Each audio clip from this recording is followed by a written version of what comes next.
بسم الله الرحمن الرحيم. درس من نائب أني إن لا دكتور متن الدين الحورني صوابا حريهاني هدين في تأتي جدًا هدين دكتور أرمن دنجو للليز لدن هاني فإذا إيه لك في أي أنام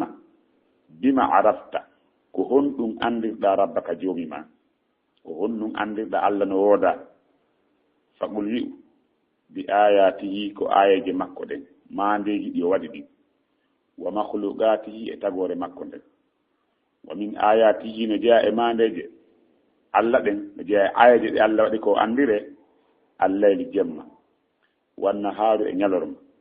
والشمس انانج والقمر اليول ومن مخلوقاته نجاء اتغور مكون السماوات السبع السماو جبي والأرضون السبع إلى جبي ومن فيهن إدن ومب مجيكتي وما بينهما إكالكوني حقون مجيكان جديد كالكوني حقون سمعيدي والدليل دليل قوله تعالى كونغ الله تولو نوكا دفتر الله كسيمور فصلت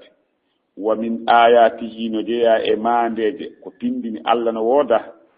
الليل جمع والنهار إنيالرم والشمس إنانج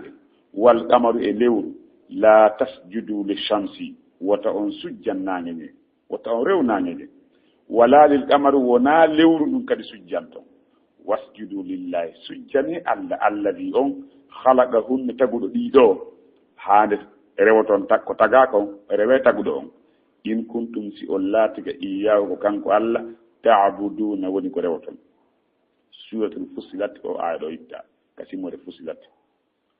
وقول إكونغول الله تعالى تودون كتي إن ربكم الله جيدون أنكو الله جيدون الذي خلق السماوات تقود السماو جدين والأرض إليه إلدن في 6 أيام إدر بالجيغو الله تجدون إهور له مواونو تقود سجون ثم استوى رفتو جاي يوان ليوتي نمانغورا مكو وجاي على الأرش كهور أرش يغسل الليل himo suddira jemma on annahar nyallangal yatlubu dum ina dabbindira hafitan no yawi jemma ya nyallangal ara nyallangal ya jemma on ara washamsa nangen wal qamara lewru ndu wan nujumay kododen musakharatin dum ko delta dum bi amri e yamirore makko ko e yamirore makko dum delta haare gili ala wattayla lahul khalqu ko alla woni tagugol wal amru e yamirore kadi ko kanko jeyi ko kanko tagi kanko yamirta kankadi haɗata tabarakallahu moƴƴere allah nden heewi rabbul alamina jiɗo tagore nden suratul araf oɗo aya 45 war rabbu jeyɗo on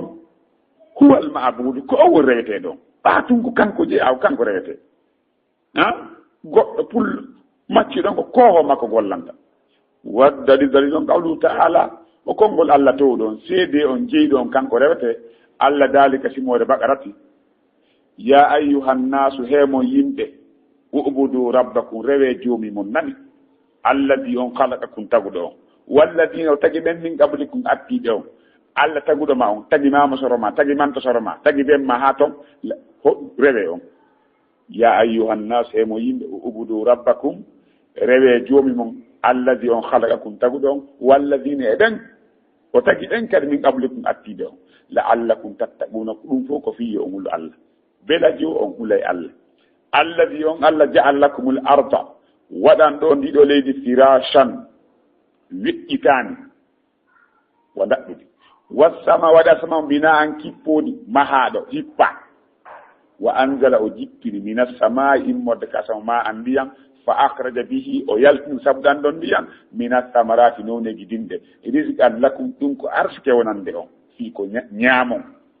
naftoro fala taj'alu lillahi wa ta'ala wadan Allah andadan dimmo rewetedo wa antum hara onon ta'lamuna idon andi Allah to woni rewetedo ala dimmo dum do kasi more bakarati itta aya 22 dala ibnu kathir wi ko karama kojo firowo ko qur'an windude defte odude karama kojo teddudo dala ibnu kathir wi rahimahullahu ta'ala yumin Allah ne makko ابن كثير الخالق تغدو لهذه الاشياء دي تيغلين تادي دو taguɗo on hasamaw leydi kay piiji ko ñaamen taguɗo on ɗi piiji huwal mustahiqu ko on woni fodduɗo lil ibadatu dewal ngal ko on haana reweede wona ko hina kanko mo rewi ko hina on o perdi donc daroɗen ɗon taw karama ko men ɓe maaki ɗo fa ida qila laka so a wi a naama hanko bima arafta rabbaka ko honɗum andirɗa joomi ma a yiyaalimo a yiyaali ko yiimo ananaali hito makko a mema ala yiyaali photo makko kono andirɗa Allah no woodi kala ko yi'aaka kala ko memaka yi'aaka uuraali luuɓaali nanaaka hito mum haray ɗum ala philosophe bandiji ɗin ko ɗum ɓe worata ɗum noon hara haqqille maɓɓe ɗen ɓe yaalde wonki maɓɓe kin ɓe yaaliki bima arabta rabbaka ko ɗum annduɗa joom ma faqullihu bi ayatihi ko mandeji ko waɗi kon wa mahlukati e tagore makko nden wa min ayatihi no jeeya e mandeje ko mande ko waɗi ayeje ɗe waɗi ko andire allaylu jemma wanna haaru e ñalorma ndaari no jemma yarta ñalorma e ardata ndaari ɗum wa shamsu nange wal kamaru e lewri ko hombo waɗi ɗum ka ko bilguette waɗi ɗum kadi oye ko hombo waɗi ɗum ko Allah sanga hombo Allah waɗi ɗum sanga tawi hay goto wi ali kanko waɗi sowona Allah hay goto heɓaki wiwɗo waɗi lewru ma kammu ma goɗɗum ngo ko ina Allah heɓaki hay goto e tagore nden nodditaki wonde moƴƴini tagi hay fus heɓaki taw heɓotako kadi fiyon o jaɓantaki donc ɗulle ko pellette en jaɓata wonde woodi hina woodinɗo Allah wa min mahlukati no jeeya tagore Allah nden as-samawatu sab'u asamawji ɗi jeɗɗi wal arduna sabu e leyɗele ɗen kadi jeɗɗi asamawji ɗin ko jeɗɗi leyɗele ɗen kadi ko jeɗɗi wa man fihinne e ɗen wonɓe e majji kadi wa ma baynahuma e ko woni hakkunde asamaw e leydi kadi waddalilu dalil on qawluhu ta'ala ko konngol Allah towɗon wa min ayatihi no jeeya e mandeje ko Allah andire mo wooda allaylu jemma wanna haaru e ñalorma wa shamsu e nange wal kamaru e lewru la tasjudu li shamsi hari woɓɓe go e heferaɓe ne rewayno nange ɓe sikka ko Allah ɓe rewata woɓɓe rewa lewru Allah wi hey la tasjudu li shamsi wata on sujjan nange wala lil kamari wona yo on sujjan lewru ndum kadi kori wasjudu lillahi sujjane Allah rewe Allah alladi on khalaqahu ni taguɗo ɗiɗo in kuntum si on laatike iyahu ko kanko ta'buduna woni ko rewaton suratul fussilat aya kasimol fussilat wa qawluhu e konngol Allah kasimol fussilat oɗo a itta aya 37 e konngol Allah towɗo on inna rabbakumullahu jeyɗo on wonko Allah kun yo ko Allah jeyi on allazi on khalaqa samawati taguɗo asamawji ɗi wal arda e leyɗele ɗen fi sittati ayyamin e nder balɗe jeego summa stawa refti o ƴawi alal arsi ka ars yogsil layla himo suddira jemma on annahar ñallal ngal yetlubu ɗiɗi ɗi no ɗaɓɓidir ha sisan no yawiri ay musri an wassamsa nange wal kamara e lewru ndum wanno juuma e koode ɗen ɗum fo musahharatun ko ɗelta ɗum régila ha régili no ɗelta moƴƴina ha moƴƴini bi amri e yamirore makko tawi nangen ka jewdi ɗon c'est bon pour nous si nge desantinique seeɗa tun nange jippike seeɗa en foppo men en yahay lahat si nge towi seeɗa leydi ndin formoto en fo mayen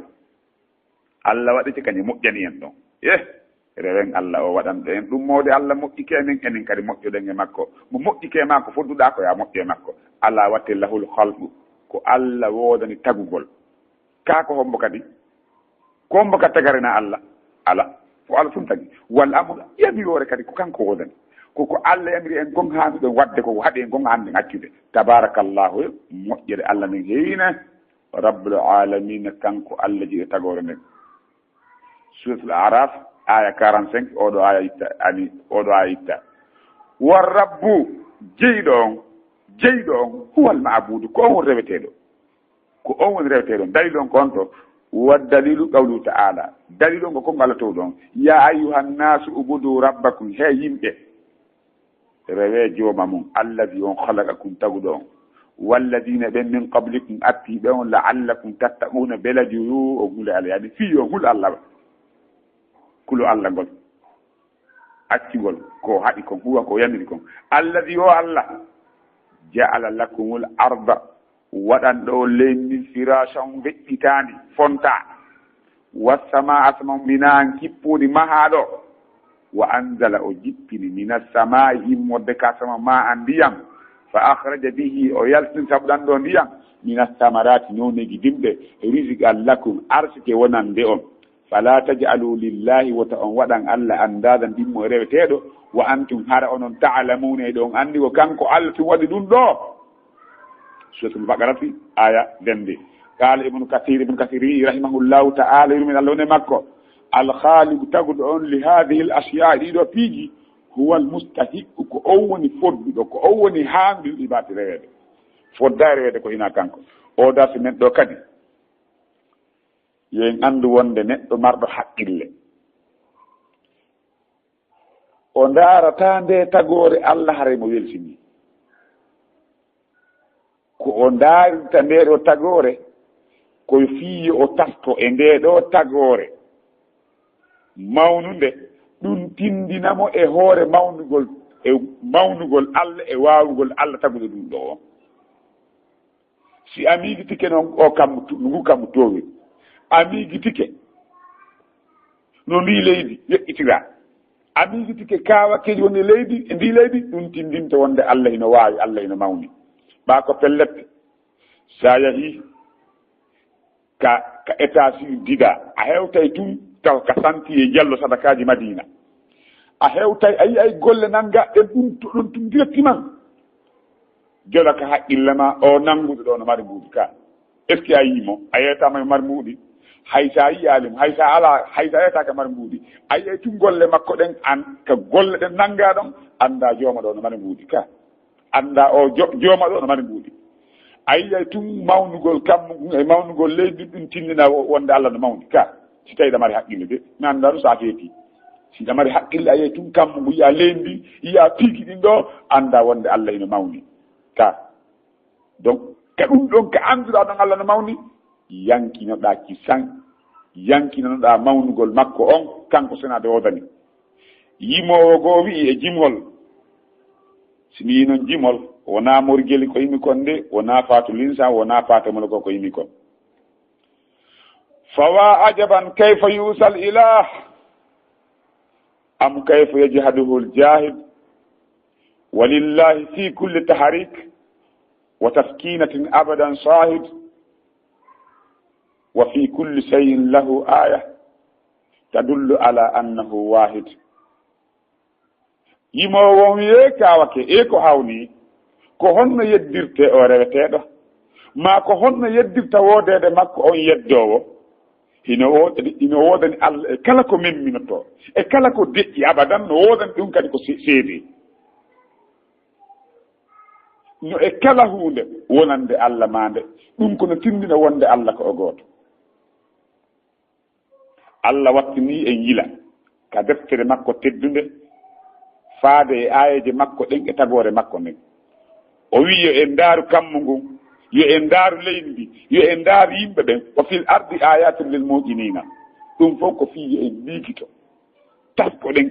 e tagore nden fiye ɗum tindin e mawnugol taguɗo on naawi en tas miigito e jaati allah ki ndaaro miigito e jaati allah ki nawa ndaaro nangen no hanani julɗo nde o hara o weltindaaki e nde tagore allah si o jangi qur'an o tasko si o ndaari tagore nden o ndaari leydi o ndaari kammu o tasko hay ko sondu wiiri e duwa miigita ɗum ɓeydama yankina ɗum ɓeydama gandal o allah o jeyɗo ko on woni allah towɗon ko allah jeyi sabu kanko tagi kala ko woodi kon kanko on toppitoto tagore nden fof mum kanko on dirige owo ko ɗum waɗi kanko allah towɗo on ko kanko fudde rewede